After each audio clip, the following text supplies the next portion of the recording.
Hi everyone, this is Eric from Traders Helping Traders with this week's Tricks of the Trade. You know, I think one of the biggest obstacles facing traders is trend determination. Defining the market trend is very difficult because, quite honestly, it can be subject to a lot of different variables. Now, there's several ways that you can define market trend, but I tend to lean toward simpler things. Trading is difficult enough. So in my mind, the simpler you can make it, the better off you are. Now there's two basic ways that I like to define market trend. And either of these will work. I think it's pretty much up to you to choose whichever one you want. One is not significantly better than the other. Let me show you both methods and then you can decide for yourself which you would choose to use. The first method is pure support and resistance. And what I mean by that is, as support and resistance traders, we're looking for a trending market to be making new support and resistance levels as the market continues in its direction. So for instance, here we have the soybean chart, and you can see that from this period here, from last March to the middle of June, the market was in an uptrend. Now that's obvious to look at. We can see that prices went higher. But how would you define that? Well, the simplest way is to look at where the market made support and resistance. And so long as the market continued to make higher highs and higher lows, it was in an uptrend. So let's take a look here. Here we have the market making a high. It comes down, makes a low, comes back, breaks the old high, which was back here, makes a new high. Comes down, makes a higher low. Comes back through, makes a higher high. Comes down, makes a higher low. Goes up, makes a higher high. Comes down, makes a higher low. And goes up and finally puts in the last of the higher highs. For this entire period up until this point in time at the middle of June, the market was in an uptrend. It wasn't until after that time that prices actually came down and made a new lower low. This low here is quite obviously lower than the old low here. That's our first sign that this trend is coming to an end. Now sometimes there will be things that happen up here that give us early clues that the market might be struggling with trend. We can look at our momentum indicator like MACD or something to look for divergences, look for falling momentum. But just from a pure support and resistance standpoint, the market made a lower low, and then it came right back a few days later and it made a lower high. So now we obviously have moved from an uptrend situation into a downtrend. Now even if you had missed this first lower low and lower high, which is easy to do because we don't know this is a lower high until the next day when it confirms, and it confirmed right here.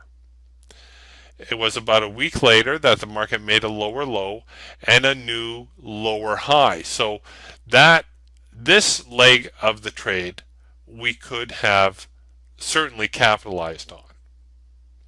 Now you'll notice that the market struggled somewhat here and it went sideways, but what's significant is that it failed to put in a new lower low. Every time the market came down here and hit the low, it could not go any lower. Now the highs were not getting significantly higher. You could see the highs were struggling as well. In fact, this is quite a consolidation pattern. This is quite a little bit of a pennant type formation. We'll talk about those in a future lesson. But after here, you can see that when the market failed to put in a new lower low, that once again was our first tip-off that prices are perhaps going to change direction. And that's what happened when they went up, made a new high, higher low, new high, and then we hit this period where prices are floundering a little bit. And that was through here.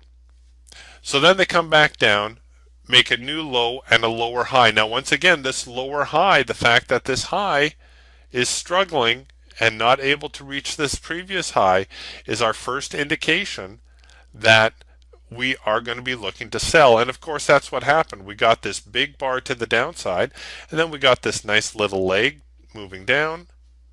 Market made a low, didn't supersede the old low, but it did supersede this last low. Came back, showed us a lower high, so we know we're still in a downtrend, and therefore we can sell the next resistance that happens. Well, we had resistance happen here. Then it came back with support. Then the market came back with resistance again. Now remember, resistance is our green-red bar combination. So we should have been able to capitalize on this move lower, as well as this smaller move lower down here. Now, of course, where we are right now is the market has failed to make a lower low, and it has come back, made a new high and a higher low, a new high, and now we're back in this state of limbo. So it looks like we're going to be waiting for a confirmation of sorts to see whether the market's going to take out this old high or put in a new low. Now, how could we trade this? Well, we could trade this below this low right here in anticipation that the market is actually setting in a new downtrend. We can anticipate that it's going to put in a new high and hold this old high, and we do have resistance right now. We have our green-red bar combination. So there's absolutely nothing wrong with setting a sell order below here and taking advantage of a move lower. And guess where it's going to go? That's right, it's going to come right back down here and see if it can take out the old lows. And that's what happens time and again. Now just quickly, the other way that you can look at these markets is through moving average lines. Moving average lines are a very simple way to graphically look at the market trend. One of my favorite lines for determining moving averages is the 20-period moving average. Nothing fancy going on here. 20-period moving average shows us pretty much the monthly average price. This is just a simple 20-period. You can use an exponential if you prefer. It really does not matter. The idea is that so long as prices are above the 20, we're in an uptrend, and when they're below the 20, we're in a downtrend. And you can see it how closely the market did adhere to this principle, where through this entire region, from back here when the market first started making higher lows, we are in an uptrend. And then back up here where it topped out, look at the first failure. It put us in below the 20-period moving average, and therefore we're in a downtrend. Then you come back here, and now all of a sudden the market's above the 20. Remember, it was struggling all this time to get lower. It didn't happen. And now it's above the 20. We're in an uptrend. Below the 20, we're in a downtrend. And now we're back above the 20. The only danger with the moving average lines is you don't want to lose your perspective of what's happening to price.